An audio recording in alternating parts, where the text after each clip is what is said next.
Bonjour, je vais vous présenter le cerveau dans la main de Daniel Siegel. C'est un schéma du cerveau assez simple à comprendre. On peut l'expliquer à des enfants très facilement, avec des mots plus simples bien sûr que ce que je vais vous faire maintenant. Donc cette partie-là, c'est le cerveau. Donc là, le cou, la moelle épinière, le tronc cérébral avec la partie limbique du cerveau dans lequel il y a toutes nos réactions en cas de stress. L'attaque, la fuite, la sidération.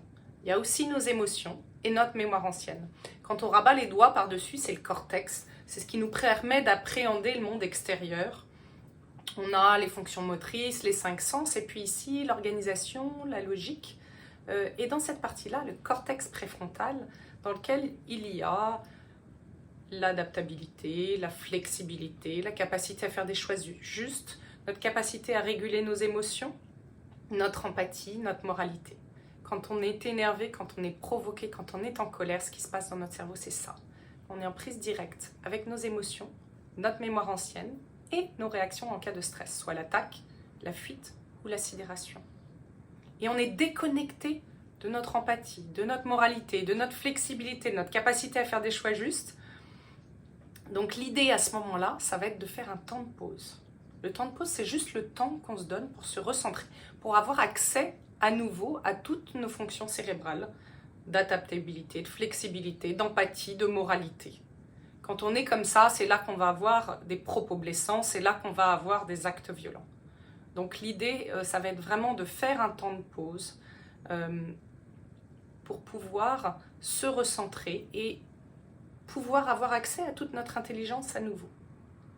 Donc je vous invite vraiment à vous entraîner, c'est-à-dire que ça va arriver régulièrement, qu'on se déconnecte en tant qu'être humain, et c'est un muscle à travailler que de se recentrer.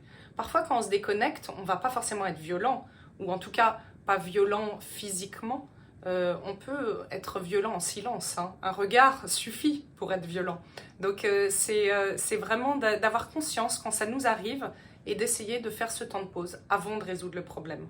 Un problème résolu quand on est comme ça, c'est pas un problème bien résolu la plupart du temps. Il existe un phénomène que sont les neurones miroirs qui fait que quand je suis comme ça, la personne en face de moi, en 10 secondes, est comme ça.